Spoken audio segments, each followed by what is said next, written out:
હર હર મહાદેવ, જય ગિરનારી. વાતો વિરલ વિભૂતિઓના પ્લેટફોર્મ પર આપ સૌનું હાર્દિક સ્વાગત છે. મિત્રો, અત્યાર સુધી આપણે અનેક મહાનુભાવોના જીવન કવન જોયા, તેમનો સાહિત્ય, ધર્મ, વિજ્ઞાન, ઉદ્યોગ વગેરે ક્ષેત્રોમાં તેમનો ફાળો જોયો. પણ આજે આપણે એક અનોખા શિવ ભક્તની વાત કરવા જઈ રહ્યા છીએ. મહાદેવ કેટલા ભોળા છે અને કેટલા જલ્દીથી પ્રસન્ન થઈ જાય છે. એટલે જ કદાચ કહેવાયું હશે કે શિવ સમાન કોઈ દાતા નહીં, વિપત વિદારણ હાર, અબ લજિયા મોરી રાખ્યો શિવ નંદી કે અસવાર.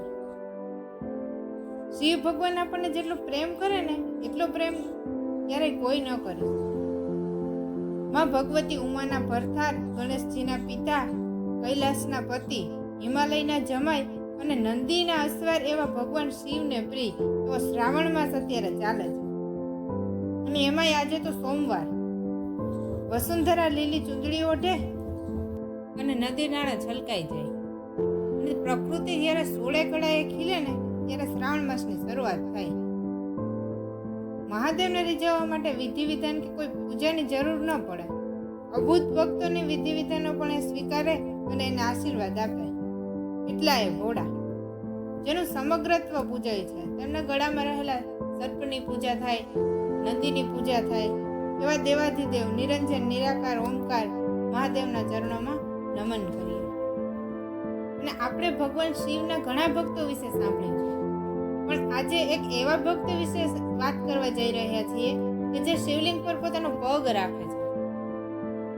દક્ષિણ ભારતમાં તિરુપતિ બાલાજી મંદિરથી 36 કિલોમીટર દૂર એક કલહતીશ્વર મંદિરમાં એક આવી પ્રતિમા પણ છે, જેમાં દર્શાવ્યું છે કે એક ભક્ત શિવલિંગ પર પગ રાખીને ઊભા છે અને તેનું નામ કનપ્પા છે. કનપ્પા 29 નૈનાર સંતોમાંથી એક હતા, જે શિવના ઉપાસક હતા. એ સદીમાં નૈનાર અને અલવાર એવા બે ભક્તિ માર્ગના ફાટા હતા. અલવાર એ લોકો વિષ્ણુ ઉપાસક તથા નૈનાર હોય તે શિવ ઉપાસક. આમ તેઓ ભીલ હતા. શિકાર કરવાનું એનું કામ, પણ એ સંત બની ગયા. એના અનેક નામો પ્રચલિત છે: થિન્નયન, ધીરા, થિન્ના.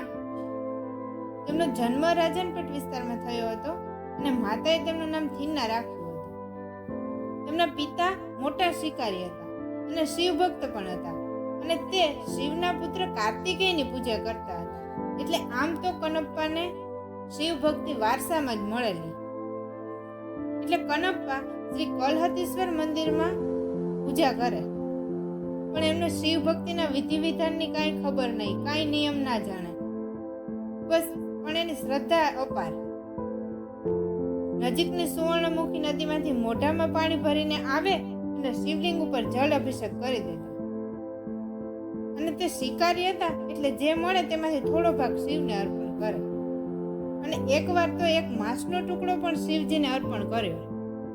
પરંતુ ભગવાન શિવ તેમના આ ભક્તોની શ્રદ્ધા જોઈને ખુશ હતા. એમને ખબર હતી કે તેને કોઈ વિધિ વિધાન, કોઈ મંત્રની ખબર જ નથી, કે નથી કોઈ પૂજાનો ખ્યાલ. ઘણા વર્ષોથી આ કથા પ્રચલિત છે. એકવાર શિવજીએ તેમની પરીક્ષા લેવાનું નક્કી કર્યું અને મંદિરમાં ભૂકંપના આંચકા આપ્યા. એટલે મંદિરમાં બાકીના ભક્તો અને પૂજારીઓ સાથે કનપ્પા પણ ત્યાં હાજર હતા. પણ આ ભૂકંપના ઝટકાથી બીકના માર્યા બીજા પૂજારીઓ અને ભક્તો મંદિરમાંથી બહાર નીકળી ગયા. અને એમ લાગી રહ્યું હતું કે જાણે મંદિરની છત હમણાં જ તૂટી જશે.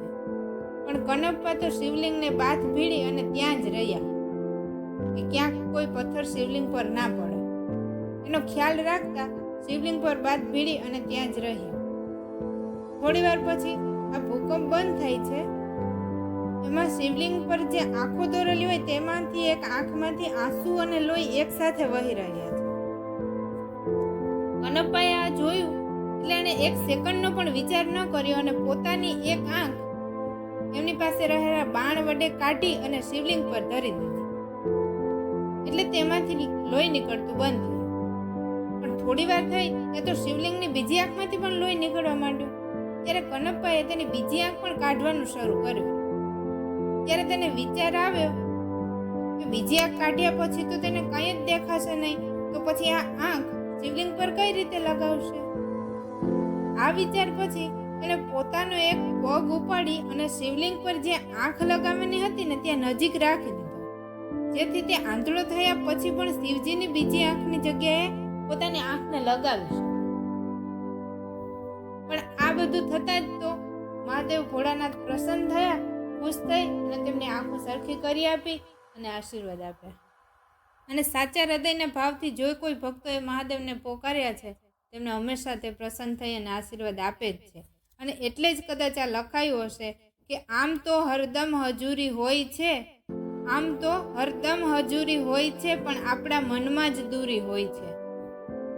અને મૌનની સરહદ વટાવી જોઉં તો, મૌનની સરહદ વટાવી જોઉં તો શબ્દ સઘળા બિનજરૂરી હોય છે.